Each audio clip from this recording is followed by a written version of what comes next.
Have you ever noticed what happens? Right after someone you love is gone, the world continues. People still laugh. The sun still rises. But inside you, everything has gone quiet.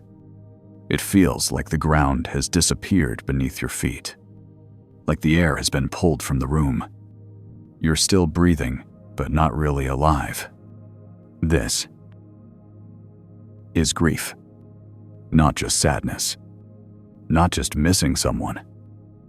Grief is the collapse of everything you thought was stable. It is the death of who you were. It's not a moment. It's a storm. A wind that blows out every light inside you and leaves you standing in darkness, with eyes that don't yet know how to see.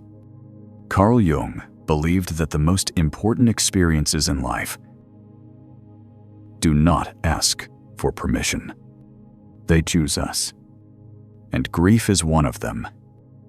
If you're someone who's faced deep loss or wants to understand the psychology of transformation through pain, subscribe to this channel. We explore the profound wisdom that emerges from life's most difficult moments. This isn't a video about fixing pain. It's an invitation, subtle, quiet, to walk into it, to listen, and maybe to uncover something waiting beyond the silence. Grief is not just the pain of losing someone. It's the pain of losing part of yourself. The part that only existed because they were there.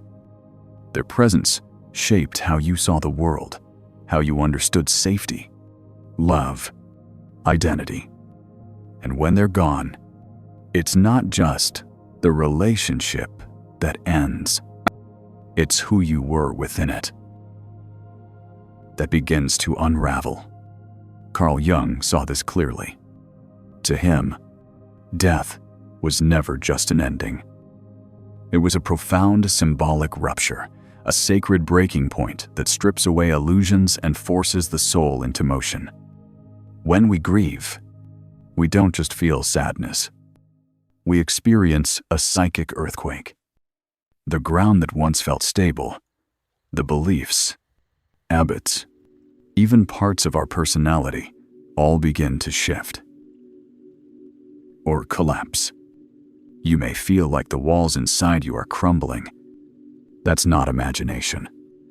It's the structure of the ego breaking down.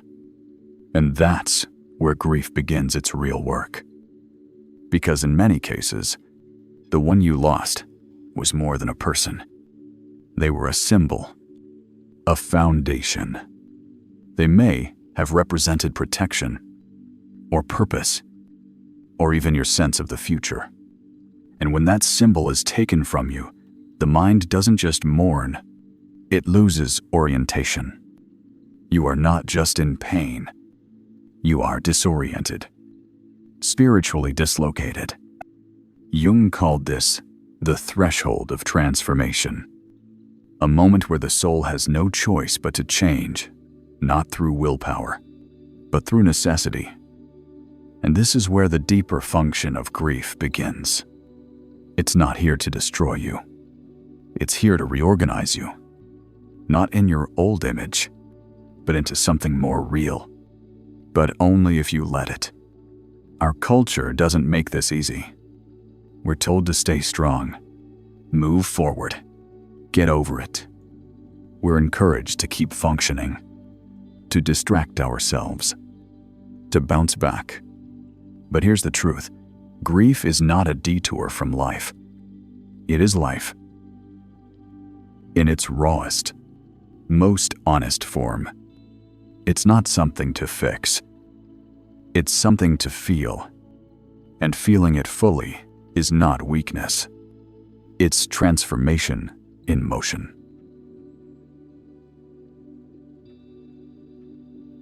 From a young age, we're taught to manage life, to organize our schedules, regulate our emotions, plan for the future. We are raised In a culture that celebrates mastery, rewards efficiency, and promises safety through control, we're told that if we follow the right steps, use the right tools, read the right books, we can stay one step ahead of suffering. But grief does not play by those rules. Death arrives without permission. It doesn't respect timelines. It doesn't ask how ready we are. It simply comes. And when it does, everything that felt solid begins to dissolve. This is the collapse of control, not just externally, but within. Because grief doesn't just disrupt our routines, it dismantles our sense of power. Suddenly, the ego, the part of us that believes it can manage pain, starts to fracture. And in that fragmentation, something deeper emerges. Carl Jung understood this collapse not as failure, but as invitation. He saw the breakdown of the ego as the very beginning of a more honest relationship with the unconscious. The unconscious, what we usually keep buried, now steps forward. It no longer waits in the background. It speaks, not in language we're used to, but in dreams, in sudden emotional waves, in images that linger, in memories we thought were long forgotten. This is not random. This is the psyche trying to process what the conscious mind can't. In modern life, we're conditioned to override this process. We're taught to optimize our way out of pain, turn to 5-step healing guides, read self-help checklists, track grief like it's a productivity metric, feel it, then fix it. But grief doesn't want to be solved. It wants to be heard. And the soul doesn't speak in bullet points. It speaks in symbols, in sensations, in silence. Understanding this deeper language of the psyche is what transforms pain into wisdom. If you're drawn to this kind of psychological depth, subscribe to explore more insights from Jung and other profound thinkers who understood the soul's journey through darkness.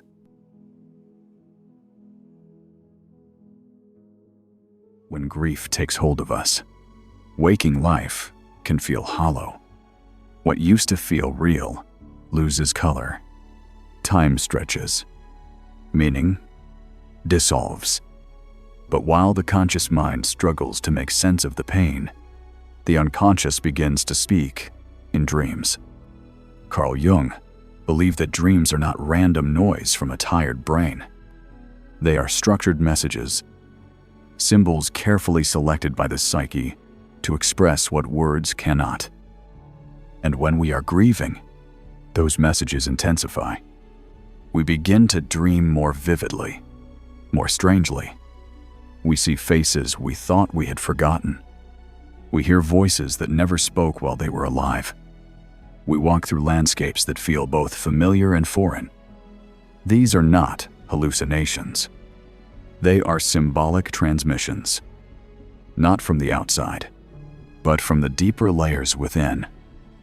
In Jungian terms, these dreams represent the unconscious working to restore balance, to metabolize what the ego cannot digest alone. And one of the most common patterns, the return of the deceased. But in the language of the soul, they rarely return as themselves. They appear in archetypal form, sometimes as a silent observer, sometimes as a guide, sometimes even as a shadow reflecting unresolved guilt or unfinished dialogue. These appearances are not meant to haunt us. They are meant to teach. The psyche brings them back, not to reopen the wound, but to reframe it. We may dream of a door that will not open, of a voice calling our name, but too faint to follow, of a face we almost recognize, but can't quite see clearly. These are not just strange details. They are invitations. The soul is asking, will you move forward, Or will you keep circling what has already passed? This is why Jung emphasized that dreams are not puzzles to solve. They are rituals of transformation. Their power is not in what we understand, but in how we allow them to affect us.